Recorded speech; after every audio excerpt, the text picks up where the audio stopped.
Hello friend मु उत्तम आपण मान को स्वागत जनाची सुज्ञान यूट्यूब चैनल। आज मु एई वीडियो रे आपण मान को +3 स्पॉट एडमिशन रो फुल प्रोसेस केमिति कोन हेबो ता कहबी एवं आपनकर डॉक्यूमेंट कोन रिक्वायर्ड हेबो कोन दरकार हेबो ता मध्ये कहबी एवं या सहित आपनकर इंटीमेशन लेटर केमिति कोन डाउनलोड करिवे ता मध्ये कहबी। तो देखंतु फ्रेंड 21 तारीख बा काली थारु आपनकर फीस पे जोटे के सरी जाईची 23 तारीख रु 27 तारीख पर्यंत आपनकर एडमिशन अछि। तो एडमिशन केमिति कोन करिवे एवं को डॉक्यूमेंट रिक्वायर्ड हेबो। तो डॉक्यूमेंट जोटे कि रिक्वायर्ड हेबो डीटी कैटेगरी स्टूडेंट मानको पय रिक्वायर्ड हेबो। तो को स्टूडेंट मानको पय को डॉक्यूमेंट लागबो तो सब किछि एई वीडियो रे कहबी। चलंतु वीडियो टी स्टार्ट करिबा।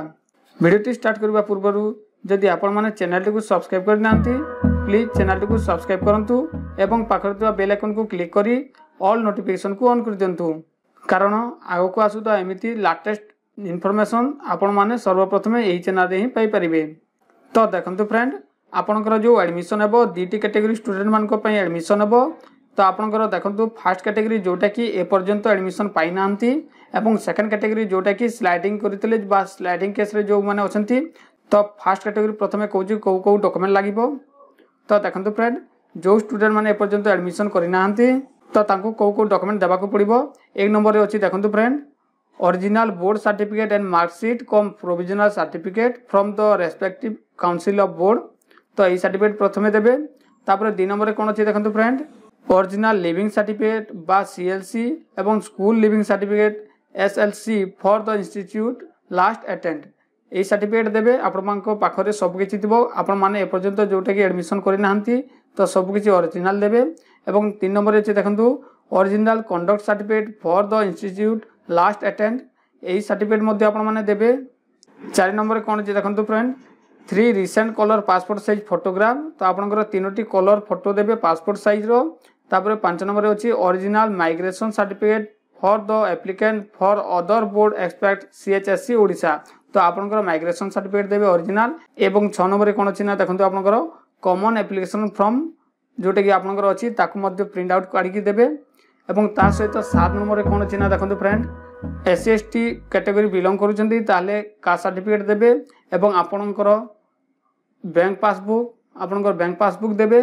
ओके फ्रेंड एवं 9 नंबर रे आपनकर कोन अछि ना देखंतु आपनकर इंटीमेशन लेटर। ओके आपनकर इंटीमेशन लेटर देबे। तो एही सब डॉक्यूमेंट गुडे को आपण माने कलेक्ट करंतु एवं रखंतु एवं एडमिशन पई आपण माने जानतु एही सब डॉक्यूमेंट ही धरि कि जानतु जदि न जिवे ताले आपण माने एडमिशन करि परिबे नै। तापरे जो सेकंड कैटेगरी स्टूडेंट अछंती वर्तमान मु कहि दउची। तो सेकंड कैटेगरी जोटा कि से माने स्लाइड अप केस रे थिले। तो देखंतु जो स्टूडेंट माने स्लाइड अप करछंती तो किछि स्टूडेंट जोटा कि कॉलेज चेंज करछंती एवं किछि स्टूडेंट जोटा कि तांकर ऑनर्स पेपर को चेंज करछंती। तो जो स्टूडेंट माने तांकर कॉलेज को चेंज करछंती तो से माने कोन करबे ना तांकर ताले से माने कॉलेज को जाई कि तांकर डॉक्यूमेंट को ओरिजिनल आनी परिबे। एवं जो माने ऑनर्स पेपर को चेंज करछंती तो कोउटा लेबो ता वर्तमान मु कहि दउची। तो तांको पाखरे जोटे कि आपनकर बोर्ड सर्टिफिकेट मार्कशीट अछि ता देबे एवं सेल्सी कंडक्ट जोटे कि देखंतु फ्रेंड मु वर्तमान मु देखे दउची जोटे कि आपनकर एठी अछि आपनकर। तो एटा आपनकर अछि देखंतु आपनकर कॉलेज लिविंग कम कंडक्ट सर्टिफिकेट आपनकर जनरेट हो जाइतिबो। तो एटा मध्ये आपण माने देबे। तापर देखंतु फ्रेंड कोटा देबे तो आपनकर ए जो कंडक्ट सर्टिफिकेट जोटे जनरेट होइछि सेटा देबे एवं आपनकर पासपोर्ट साइज फोटो देबे एवं आपनकर जो अछि आपनकर कॉमन एप्लिकेशन फॉर्म देबे आपनकर एवं या सहित आपनकर जोटे कि इंटीमेशन लेटर देबे। ओके फ्रेंड एवं आपनकर जो मैट्रिक सर्टिफिकेट बोर्ड सर्टिफिकेट अछि ता मध्ये देबे सब किछि देबे। आउरी जदि आपनकर डॉक्यूमेंट रिक्वायर्ड करंती कोनोसी कॉलेज ताले आपण माने देई पारंती। ओके फ्रेंड तो देखंतु फ्रेंड आपनकर एडमिशन जोटा कि 23 तारिख रो आरंभ होई कि 27 तारिख पर्यंत आपनकर अछि।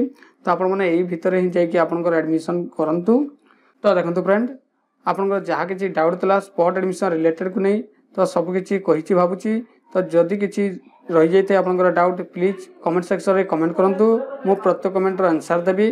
ओके फ्रेंड जदि वीडियो टी भल लागितै लाइक शेयर कमेंट करबा सहित चैनल टी को मध्ये सब्सक्राइब करंतु। थैंक यू धन्यवाद।